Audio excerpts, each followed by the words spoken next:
శుభోదయం.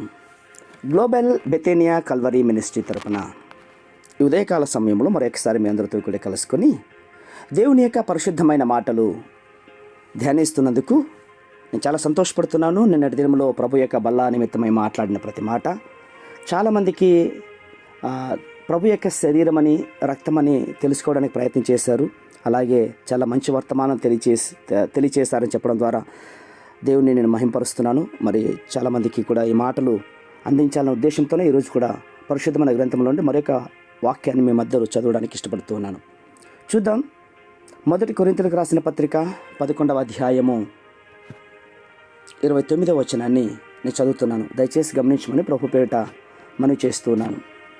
1 కొరింథీయులకు రాసిన పత్రిక 11వ అధ్యాయము 29వ వచనము.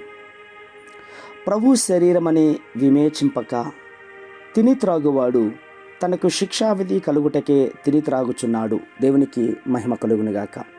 ఈ మాటల గురించి కొంచెం ఆలోచన చేద్దాం. ప్రభు రెట్టును భుజించే విశ్వాసులు సరైన విధంగా భుజించకపోతే గనక వారికి శిక్షావిధి కలుగుతుందట. సరైన విధంగా భుజించడం అంటే ఏంటి? ప్రభు శరీరం అని వివేచించి భుజించడమే యోగ్యంగా భుజించడం. వివేచించడం అంటే ఏంటి? గ్రహించుకోవడం అని అర్థం చేసుకోవాలి. విశ్వాసులు ప్రభురాత్రి భోజనం చేసేటప్పుడు అది ప్రభు శరీరం అనే అర్థం చేసుకోవాలి, ఊహించుకోవడం కాదు. అలా ఆ రొట్టె నిజంగా క్రీస్తు శరీరమే అన్న వాస్తవాన్ని గ్రహించి అర్థం చేసుకొని అప్పుడు ఆ రొట్టెని తిని ఆ పాత్రలోనిది తాగాలి. అలా వాస్తవంగా అది క్రీస్తు శరీరం అర్థం చేసుకోకుండా ప్రభు వల్లలో పాలు పొందుకోవడం చాలా ఘోరమైన తప్పు. ఆ తప్పు దేవునికి చాలా కోపం కూడా కలిగిస్తుంది. ప్రియులారా, కొరింథీ విశ్వాసుల్లో కొంతమంది అలాగే ప్రభు భోజన ద్రవ్యాన్ని క్రీస్తు శరీరం అని అర్థం చేసుకోకుండా భుజించారు. తత్ఫలితంగా వారికి దేవుడి శిక్ష కూడా విధించినట్టుగా దేవుని లేఖనాలు తెలియపరుస్తున్నాయి.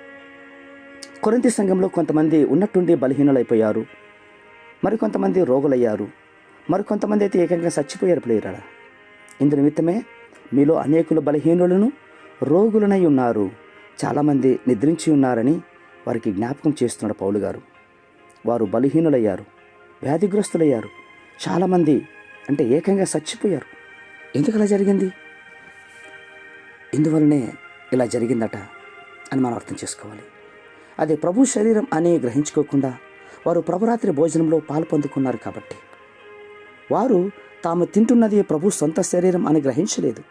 ఏదో ఒక సాధారణమైన మానవుడు చేసినటువంటి రొట్టె అనుకున్నారు. ఇది కేవలం సాదృశ్యం మాత్రమే, ఇది వాస్తవంగా ప్రభు శరీరం ఎలా అవుతుంది అని అనుకున్నారు. ఇది ప్రభు శరీరం అని వారు అనుకోలేకపోయారు. పిల్లారా, ఈ ఘోరమైన నేరానికి గాను దేవుడు వారిలో చాలామందిని చంపేశాడు. ఎంత ఘోరమైన విషయం చూడండి. మనం విరిచే రొట్టె సాక్షాత్తు ప్రభు శరీరంను గ్రహించకపోవడం మరణ పాత్రులైన నేరం. ఎంత ఘోరమైన శిక్ష. కాబట్టి ప్రభు రాత్రి బల్లలో చాలా జాగ్రత్తగా ఉందాం. ప్రేమ కలిగిన మా ప్రియ పరలోకపు తండ్రి, ఇంతకుముందు మేము కూడా అలాంటి ఒక అవివేకంగా జీవించామేమో. మా వివేకాన్ని క్షమించండి. రాబో రోజుల్లో మీ పరిశుద్ధమైన బల్లాను చాలా శ్రేష్టంగా భయభక్తులతో ఆచరించడానికి సహాయం చేస్తానని శ్వాసంగా నమ్మొచ్చు. చిన్న ప్రార్థనను మా రక్షకుని యేసయ్య నంబర్ అడిగి విడుకుని పొందుతున్నాం మా తండ్రి. ఆమేన్, ఆమేన్, ఆమేన్.